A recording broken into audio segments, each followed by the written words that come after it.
Educação à distância, mudando realidades.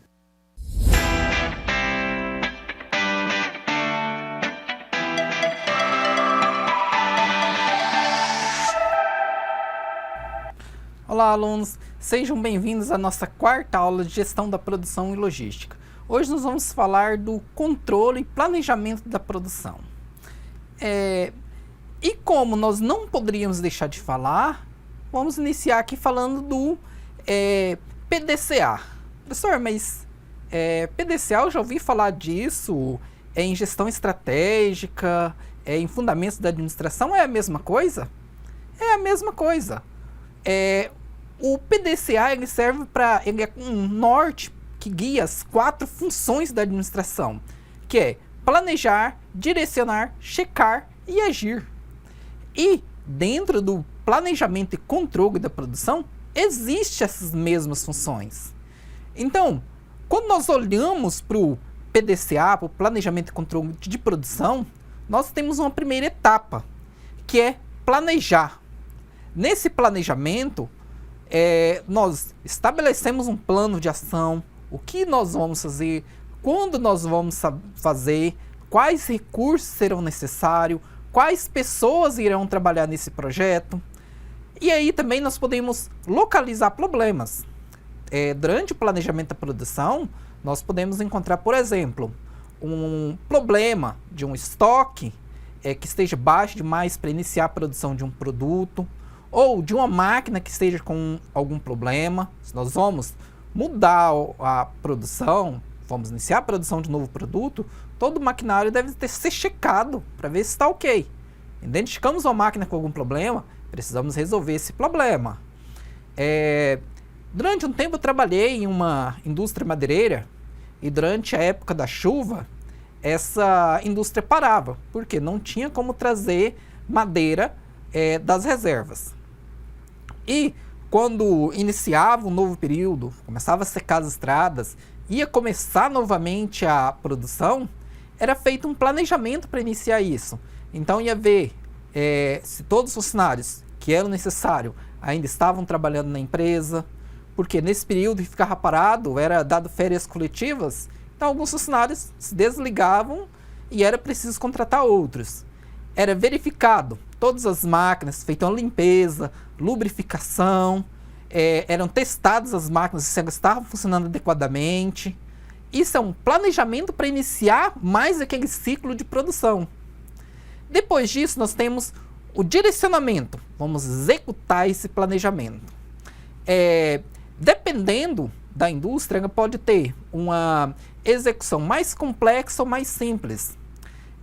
Nessa indústria madeireira, esse planejamento era executado assim que checava todas as máquinas, e aí começava-se realmente a serrar a madeira. E durante esse trabalho, vai sendo também feita uma checagem, ou seja, verificando se aquele planejamento está sendo adequadamente executado. Então, nesse trabalho, nessa madeireira, durante essa execução daquele plano de produção, a gente ia checando se a madeira estava com a grossura correta, as tábuas estavam com a grossura correta, se a largura estava correta, o comprimento estava correto, se não havia risco na madeira, se não tinha trincados. Tudo isso era checado para verificar se o planejamento estava sendo realmente executado da forma como deveria.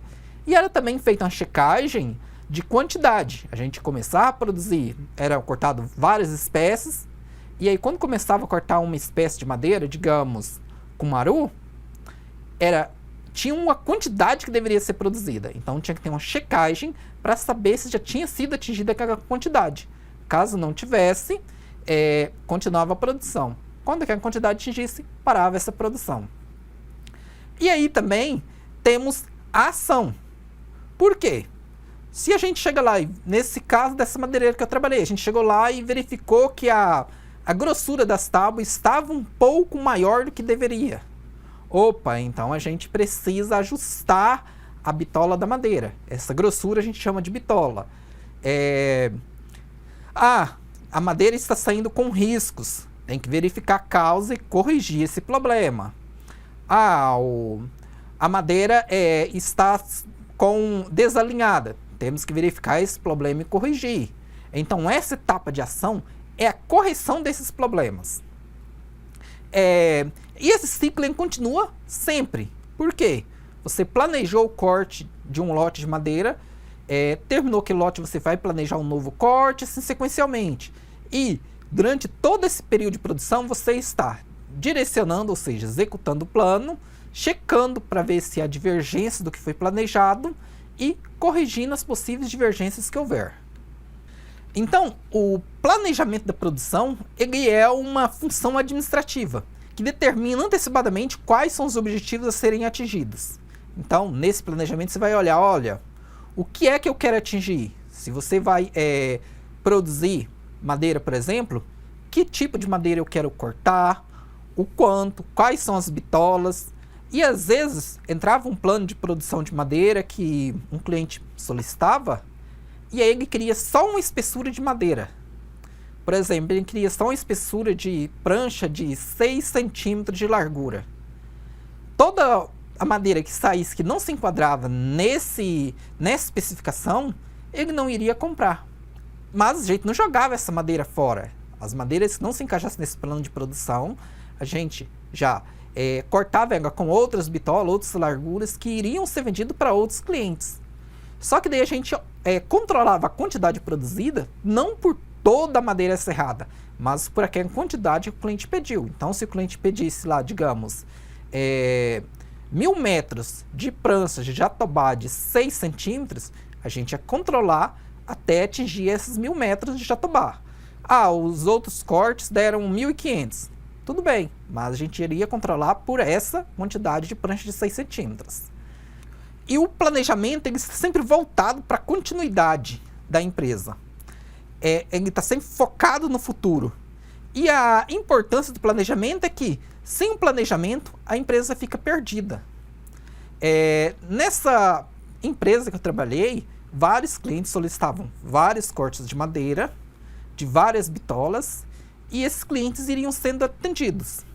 Tinha que ter um planejamento, porque além da gente precisar cortar essa madeira conforme o cliente tinha pedido, havia a compra da madeira, transporte da madeira até a serraria, depois o transporte dessa madeira da serraria até o cliente. Se isso não for planejado, a gente pode pegar um pedido, quando chegasse na hora de atender esse pedido, de cortar a madeira, não tinha madeira suficiente. Ou até mesmo aceitar um pedido de uma madeira que naquele momento não pode ser extraída. Então tem que ter todo esse planejamento para se identificar o que vai produzir, quando vai produzir, como vai produzir, quais recursos são necessários e quantas pessoas vão ser necessárias para essa produção. E o planejamento, ele tem algumas inter-relações. O PCP, o Planejamento e Controle de Produção, ele se relaciona, é claro, com a área de produção. Por quê? A área de produção é aquela onde vai estar realmente executando a produção. Ele também se relaciona com a contabilidade de custos.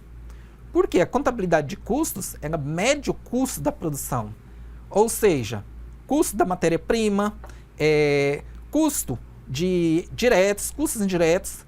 E o planejamento e controle de produção, ele também tem que considerar esses custos para fazer o planejamento do que vai produzir. Ele interage com a área de recursos humanos, porque dependendo do tipo de produto que você vai produzir, você pode precisar de recursos humanos específicos ou mais ou menos de algum tipo de recursos humanos. Um exemplo dessa mesma madeireira é que algumas espécies elas precisavam ser descascadas, ou seja, para serrar essa madeira, as toras precisavam ser retiradas da casca. E precisava contratar uma equipe específica para retirar essa casca. O almoxarifado ele é como se fosse um estoque, só que o almoxarifado geralmente ele tem produtos que são necessários para manutenção, produtos que são necessários para engraxar uma máquina, graxa, óleos lubrificantes, peças de reposição. Geralmente ele tem esses produtos. Temos também a área de compras, Quanto mais você vai produzir, mais você precisa comprar. A área de engenharia industrial, ela vai fazer o layout, é uma coisa que nós vamos ver mais à frente.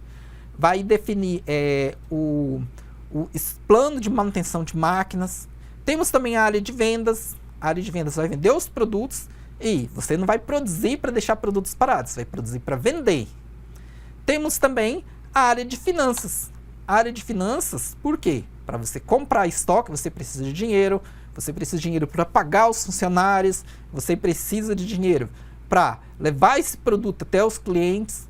Então, o PCP se relaciona com todas essas áreas. E, dentro do planejamento e controle da produção, nós temos alguns princípios fundamentais. Nós temos o princípio de planejamento e o princípio do controle. O planejamento, ele faz, primeiro, ele define qual o objetivo dessa produção. E o planejamento também ele tem que ter uma certa flexibilidade. Por quê?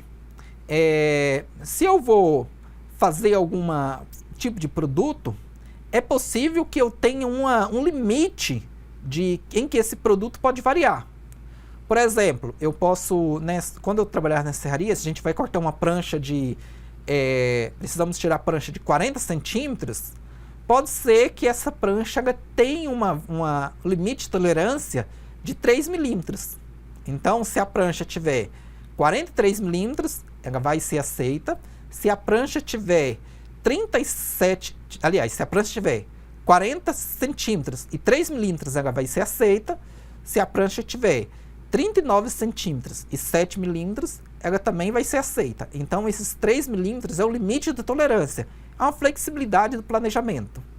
O planejamento também pode ter flexibilidade na mão de obra, ou seja, eu posso ter um funcionário lá para casa, ou um outro funcionário ficar doente, não puder comparecer, ele puder substituir, e vários outros lugares onde eu posso ter flexibilidade. E no controle eu tenho que definir quais são os objetivos desse planejamento, tenho que definir quais são os padrões. O padrão é aquilo em que eu vou utilizar para comparar com o que foi estabelecido. Tenho que também definir exceções. Eu posso ter uma exceção, por exemplo, posso estar produzindo um produto e tem alguma madeira que ela vai ser, nessa serraria, poderia ter alguma madeira que ela fosse uma exceção. Ou seja, no caso dessas pranchas, que eu falei, prancha de 6 centímetros de jatobá, que o cliente pediu elas com 6 centímetros de largura, as outras madeiras eram exceção, ou seja, elas não fariam parte desse planejamento. E aí também eu posso ter as ações. Quando a prancha, o limite de tolerância é 3 milímetros, então se uma prancha saísse com 40 centímetros e 5 milímetros, eu ia ter que fazer uma correção para que essa prancha saísse no tamanho correto. Se ela saísse com 39 centímetros e 5 milímetros, eu também teria que estabelecer uma ação de correção.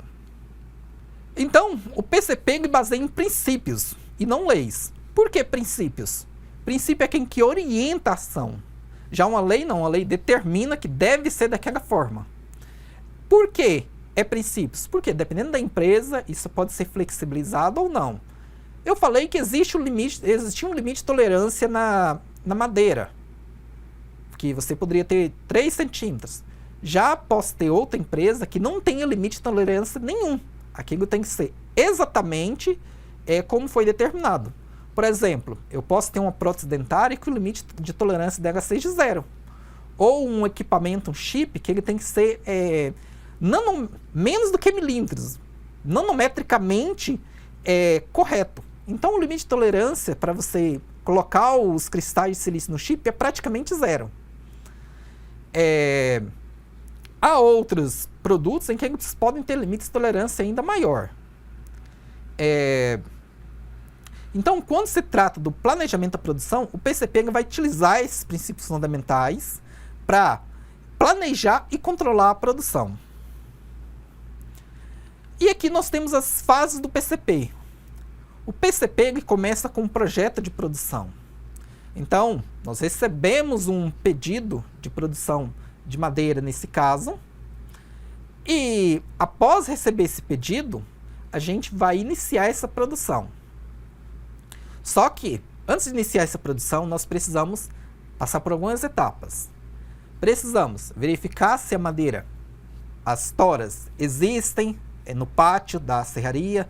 Se não existir as toras, precisamos pensar em como vamos comprar essas toras, de quem, se essas toras podem ser conseguidas pelos fornecedores atuais, se não, quais fornecedores nós podemos contatar para que eles ofereçam essa matéria-prima.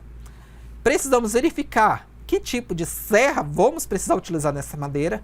Tem madeiras que precisam de serras específicas.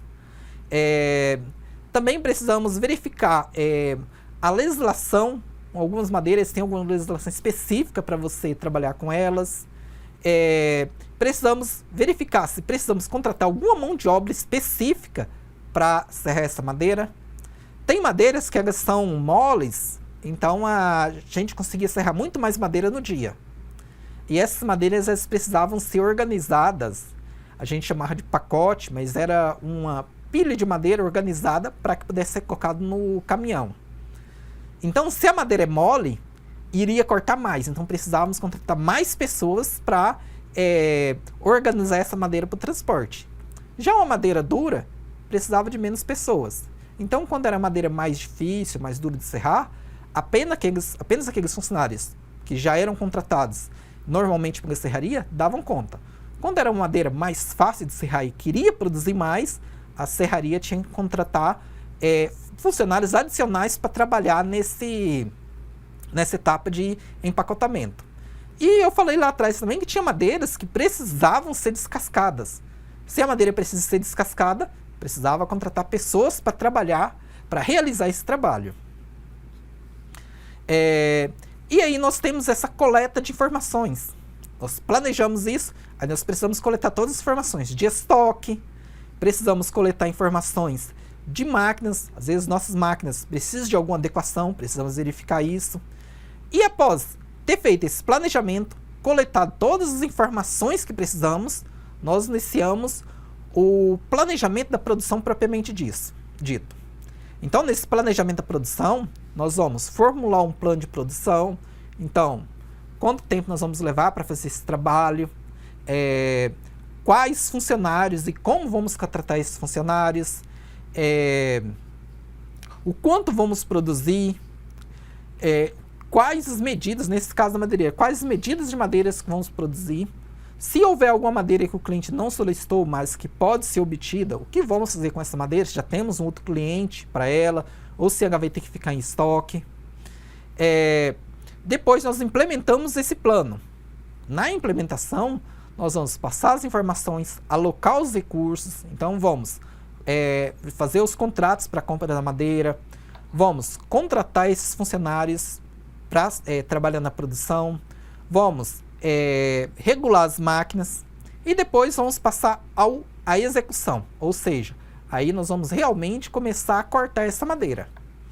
E durante esse trabalho temos o controle, que é a verificação das bitolas, verificação de quantidade que já foi produzida, verificação se as máquinas estão funcionando adequadamente. Tudo isso faz parte do controle da produção.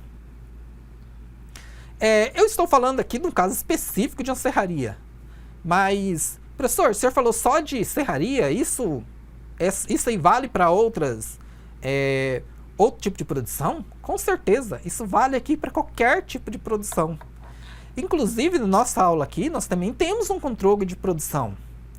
No início é feito um planejamento, temos um planejamento macro, que é o PPC do curso, vocês podem até ter acesso aí, que já é um planejamento de como vai ser todo o curso. Depois temos um planejamento das disciplinas, aí nós temos as emendas das disciplinas, objetivos, e depois cada professor ainda vai planejar como é que vai fazer as suas aulas. Existe um planejamento da equipe pedagógica também, que vai definir qual professor vai trabalhar em qual disciplina, como é que essas filmagens, a nossa filmagem que estão fazendo hoje, foi planejada. Eu vou planejar, eu como professor, vou planejar as aulas, preparar os slides. E aí nós temos depois execução, que é quando vocês recebem essas aulas e esse curso está realmente andando. Vocês recebem as aulas, eu gravo as aulas, vocês recebem as aulas, fazem as avaliações, execução. E durante esse tempo também tem um controle. A todo tempo também a supervisão pedagógica, a direção de ensino, está olhando esse curso para ver se a aula que deveria ser gravada foi realmente gravada, teve qualidade, as avaliações estão sendo aplicadas, os alunos estão realizando as avaliações, quantos alunos entraram, desistiram alunos até o momento, quantos, tudo isso é acompanhado também. E nós temos até algumas reuniões, que é os colegiados, que também, com todos os professores e a supervisão pedagógica, que é justamente uma espécie também de controle da produção desse curso para vocês. Nós temos também, no controle da produção, o método do caminho crítico. O que é esse caminho crítico? O caminho crítico, ele estabelece vários caminhos que uma produção leva para ser feita. Então aqui vocês podem ver o cursor do mouse nesse número 1, e aqui temos 0 e 0. Esse azul é o tempo mínimo que leva para ser produzida uma atividade, e o vermelho é o tempo máximo. Então aqui, olha, desse 1 para vir até essa atividade 2, ele leva no mínimo 3 dias, no máximo 4 dias. Da atividade 1 até a atividade 3, ele leva no mínimo 7, no máximo 7 dias. Então aqui nós temos um tempo bem estabelecido, mínimo e máximo é o mesmo. Da atividade 7 até a atividade 9, assim como da 2, da atividade 3 à atividade 4, assim como da 2 a 4, leva-se no mínimo 4 e no máximo 9 dias. Existe também uma parte da produção que vai do 3 até o 5. Ele leva no máximo 13 e no mínimo 13 dias. E aqui, do 4 até o 5, também leva no mínimo 13 e no máximo 15 dias. Isso mostra quais são os caminhos que a produção mais vai demorar. Aqueles caminhos onde a produção demora mais, significa que é o caminho que, se atrasar, a produção para, a produção atrasa. Então, nós temos, por exemplo, na produção de um bolo. Vamos imaginar que vamos produzir um bolo. Nós vamos estabelecer o caminho crítico. Aí eu levo lá, para produzir esse bolo, eu levo 1 hora para assar a massa, 30 minutos para produzir os recheios.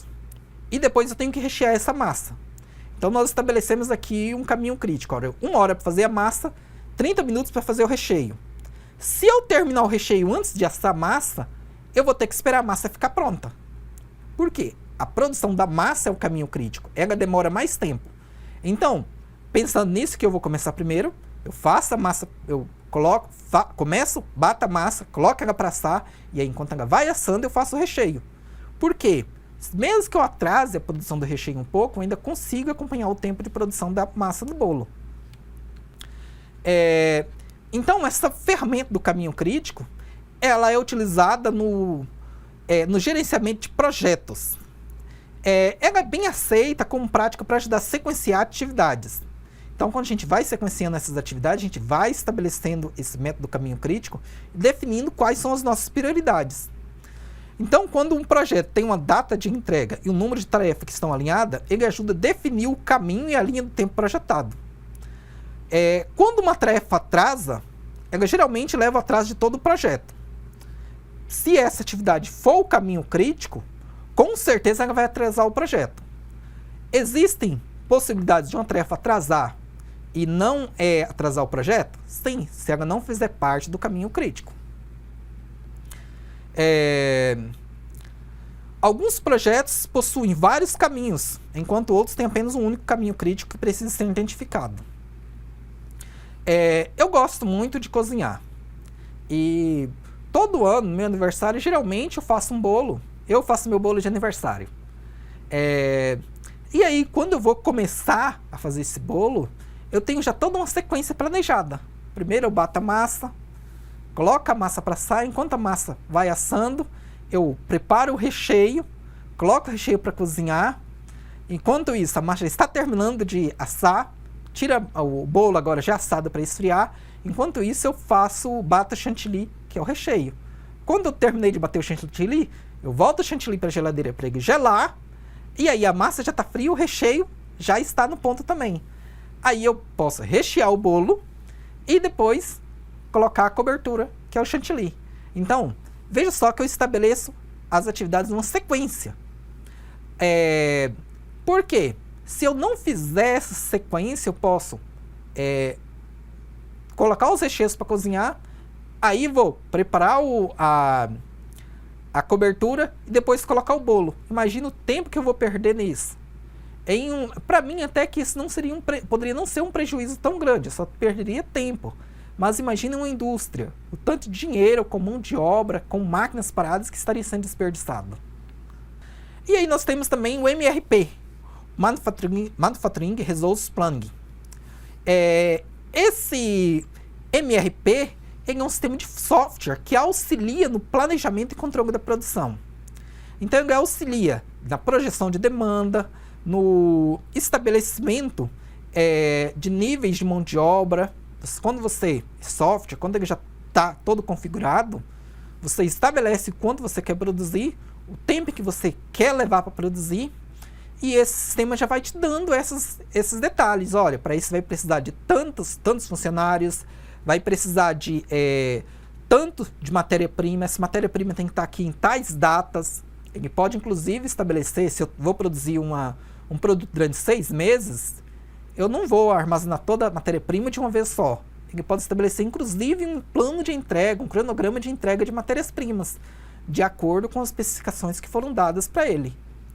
E ele cria esse programa mestre de produção, lista quais são os materiais necessários, e esse MRP, inclusive, durante a produção, ele vai verificando o quanto já foi produzido, o quanto ainda tem para produzir, e vai estabelecendo um cronograma de ordens de produção e ordens de compra. Porque você vai produzindo, vai consumindo matéria-prima, você precisa comprar mais.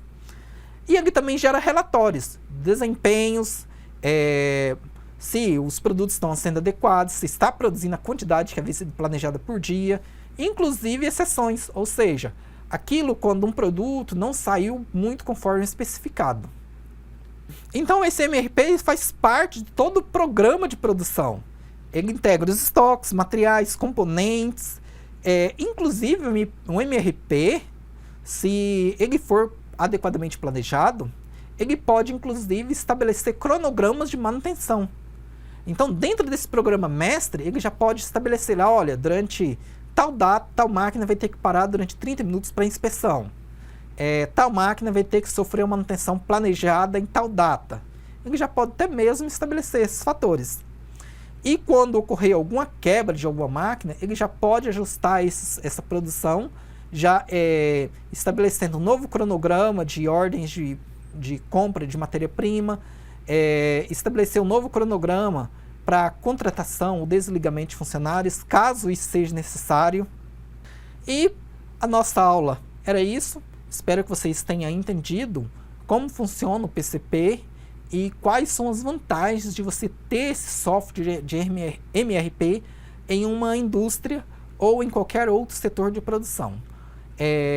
Agradeço a todos pela atenção e ótimos estudos.